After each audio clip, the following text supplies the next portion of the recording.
Hey friends, thanks for joining me for this car conversation. Before we get into talking about social media and personal boundaries, I'm gonna share with you my personal boundaries. I just wanna point out that the Girl Defined hair scarves that we're selling on our shop, they're so cute. They're so perfect for summer. I love them. They just go with like everything. You can wear them in your hair, tie them on your, like the cool girls, like tie them on your belt loop, like with your jeans or like around your neck. I don't know. I only know how to wear it like this. So anyways, this weekend only for Memorial Day weekend, we are giving away a free hair scarf with every order of $35 or more. So if you've been eyeing something at the Girl Defined shop, on the Girl Defined shop, then this might be your weekend to order, spend 35 bucks and we'll throw in a hair scarf for free. So just a side note there, girldefined.com/shop. Okay, let's talk about social media.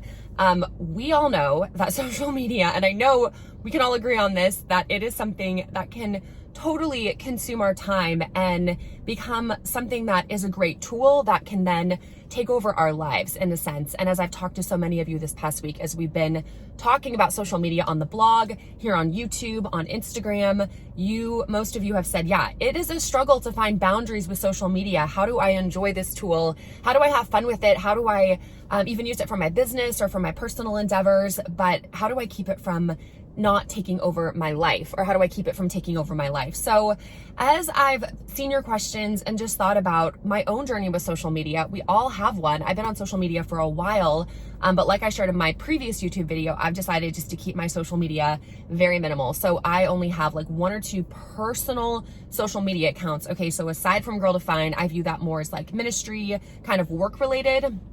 But my personal social media, I've decided to just scale back and just have 1 or 2, mainly one, mainly just Instagram, because it's just hard for me to keep up with all of it. It does take up a lot of time, and I just figured, I'm just gonna simplify things and just stick with 1 or 2 and just keep it easy. So that's the first way, kind of the first boundary, I guess, that I set for myself, like just keep it simple, just have 1 or 2. And so if you find yourself overwhelmed with trying to keep up with so many different social media platforms personally, then maybe consider that. Do you really love being on all of them? Are they all really benefiting you? Are they all good for you, healthy, good for your time, whatever you ask yourself, edifying for you? Just kind of look at what you got and evaluate if you really need to have all of that, or if you can be more minimalistic, I guess, with your social media. So that'd be the first thing that has truly been helpful for me. And then the other thing is I have set up some pretty strict boundaries of where I'm going to allow social media to, I guess, come into my life in my home. And so something, I know that's like really confusing, but I'll explain what I'm saying. So just in the past month, Zach and I have made a pretty radical decision, something we haven't done in our marriage previous, like for the past 9 years, but we've just seen over and over and again that when we have our phones in our bedroom, in the morning, in the evening, when we just have our phones right there charging on our nightstand, which is what we've always done, I have found that my default mode, and I bet some of you can relate, at night and in the morning is the first thing I do in the morning and the last thing I do before bed is check my phone.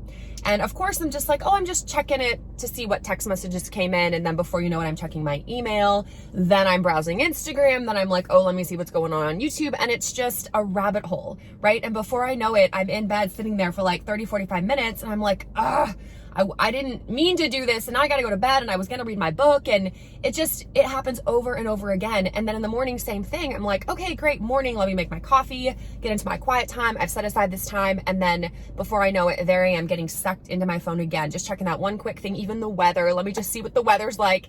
You know how this goes. And then before you know it, you're checking notifications, you're checking updates, comments, you're on your email, and it just, boom, there goes another 45 minutes. And I'm like, gotta go to work or whatever. And now my quiet time suffers. So to help set a boundary, I'm like, this is stupid. Why am I setting myself up for failure day after day, right? Like I'm making it so easy for myself to just get lost in my phone. And so Zach and I decided that we did this about a month ago. We removed our phones from our bedrooms, and now we no longer charge our phones in our rooms. We leave them, both of our phones, in the living room on chargers in the living room. And yes, we need an alarm clock. We like to sleep with the noisemaker. So guess what? You can find on Amazon or wherever, you can find alarm clocks that have built-in noisemakers that are like all in one, but they're not your phone. So we ordered one of those on Amazon.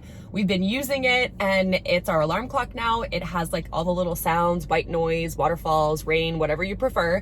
And that's been working great. And guess what? For this whole month, and it's just been so amazing to me, because my phone isn't right there, when I get in bed and I'm like, I found myself so many times reaching for my phone, it's not there. So guess what? I reach for my journal, I reach for my Bible, I reach for a book that I'm reading, and it has been so refreshing just to have that pause, that break, even before bed, just to kind of like relax my mind, to not be so stimulated with all the things I'm seeing on my phone. Helps my brain to kind of shut down. I've noticed I've been sleeping better. I'm not kidding.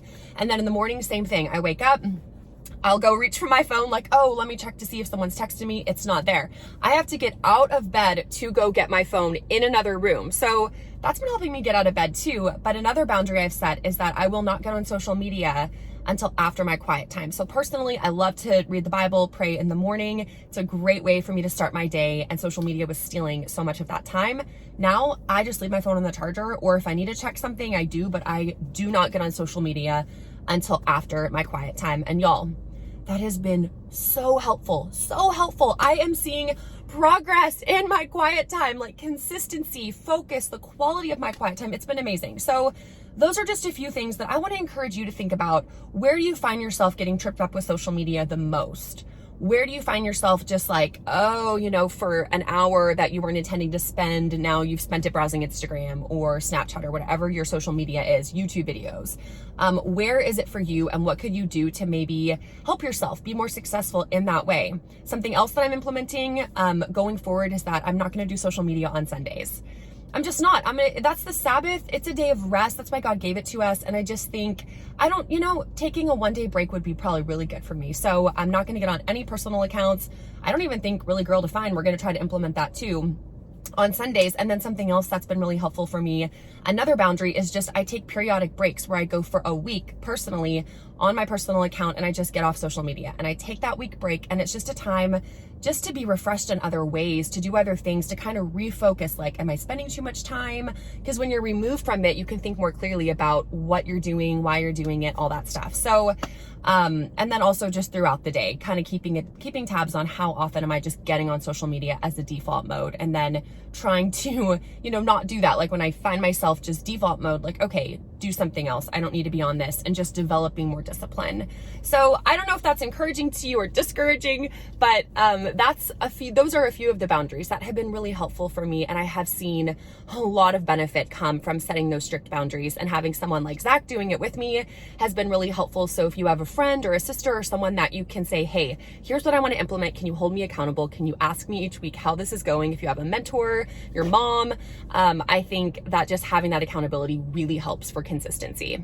Okay, that's all I've got for y'all today. Comment below, share with me any tips you have as far as boundaries, things that you have done personally to help keep your social media in its right place in your life if you have it. All right, thanks so much, guys. We'll see you next time.